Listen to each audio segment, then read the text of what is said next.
slow up, no I don't take shit. I got no love for the fakeness. If you wanna play tough and wanna hate this, I'll always show up. I don't ever slow up, no I don't take shit. I got Francesco Bagnaia akhirnya menaklukkan MotoGP Jepang. Bagnaia kini mencapai kemenangan terbanyaknya dalam semusim. Pebalap Ducati itu merajai sirkuit Motegi usai menjadi pemenang sprint race dan balapan panjang MotoGP Jepang tahun 2024. Pada ras utama, hari Minggu, Bagnaia memimpin sejak awal sampai akhir untuk mengasapi Jorge Martin dengan keunggulan 1,1 detik. Hasil positif ini menandai kemenangan pertama Bagnaia di Jepang sejak debut di kelas Premier pada tahun 2019. Pebalap Italia itu kurang kompetitif di sana di edisi tahun 2022 ketika Jepang kembali ke dalam kalender moto usai pandemi Covid. Sedangkan pada musim lalu, Francesco Bagnaia finish ketiga di sprint dengan selisih 5 detik dari pemenang Jorge Martin. Bagnaia lagi-lagi harus mengakui keunggulan rivalnya itu dengan selisih hampir 1,5 detik di balapan utama. Kemenangan di MotoGP Jepang tahun 2024 semakin spesial bagi Bagnaia. Pasalnya Bagnaia kini sudah mengoleksi 8 kemenangan. Rekor kemenangan terbanyak dia dalam satu musim, melampaui 7 kemenangannya di tahun 2023. I don't ever slow up, no I don't take shit. I got no love for the fakeness. If you wanna play tough and wanna hate this, I'll always show up. I don't ever slow up, no I don't take shit. I got Rider Gresini Racing, Marc Marquez, mengungkap kesan soal MotoGP Jepang 2024, race di Motegi dinilai Baby Alin membosankan. Saat balapan MotoGP Jepang 2024 dimenangi oleh rider Ducati, Francesco Bagnaia saat balapan Minggu 6 Oktober 2024. Peko melahap 24 lap dengan catatan waktu 42 menit 9,790 detik untuk mencapai garis finish yang pertama. Marc Marquez mampu menembus podium ketiga dari posisi start ke-9.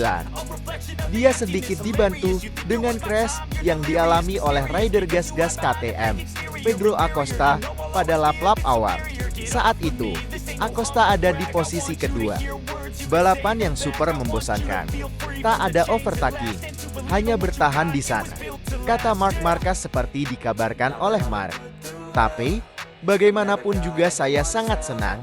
Itu tampak saya tak nyaman dengan ban belakang medium karena saya menggunakan soft kemarin. Senang, sebab ini akhir pekan yang sulit. Tapi kami kembali ke podium, kata dia menambahkan. Dengan raihan 16 poin kali ini, Marc Marquez tetap ada di posisi ketiga klasemen MotoGP tahun 2024 dengan raihan 311 poin. Dia cuma berjarak 2 angka dari Enea Bastianini di posisi ketiga. I don't ever slow up, no I don't take shit. I got no love for the fakeness. If you wanna play tough and wanna hate this, I'll always show up. I don't ever slow up, no I don't take shit. I got Pedro Acosta tidak berniat untuk bersembunyi di balik fakta bahwa ia tidak mengendarai Ducati setelah akhir pekan di Motegi, di mana ia tercepat tapi gagal memetik poin penuh karena crash. Acosta menikmati performa terbaiknya di akhir musim ini dengan pole position MotoGP pertamanya pada Sabtu 5 Oktober 2024 di Motegi. Namun, ia berusaha terlalu keras untuk mengejar kemenangan.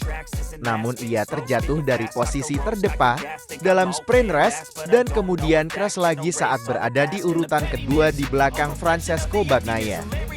Performa pembalap gas-gas Tech 3 dalam MotoGP Jepang mengukuhkan reputasinya sebagai satu-satunya pembalap yang mampu menantang Ducati yang dominan untuk meraih kemenangan.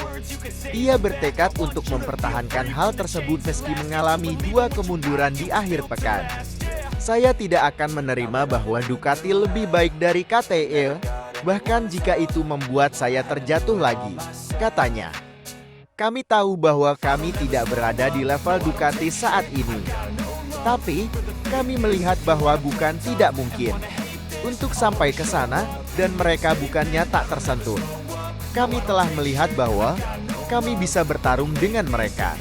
Acosta mengakui bahwa pendekatannya memiliki aspek hati-hati, tetapi mengingat posisi ke-6 yang ia tempati saat ini di kejuaraan. Pemuda 20 tahun tersebut menganggap resiko apapun dapat dibenarkan saat membalap melawan orang-orang seperti Bagnaia atau Jorge Martin yang bertarung untuk memperebutkan gelar juara dunia. Hanya ada sedikit peluang untuk mengalahkan Ducati. Ada kalanya dalam hidup ini Anda harus berjudi. Terlebih lagi saat Bagnaia berada di depan, dia tidak akan mengambil resiko, ujarnya. Acosta tidak mencari-cari alasan atas kesalahannya dalam balapan dan menyebut kecelakaan hari Minggu dengan nada yang sama seperti kecelakaan hari Sabtu. Ia juga tidak berusaha menyangkal emosi yang ia alami di Jepang. I don't ever slow up, no I don't take shit. I got no love for the fakeness. If you wanna play tough and wanna hate this, I'll always show up.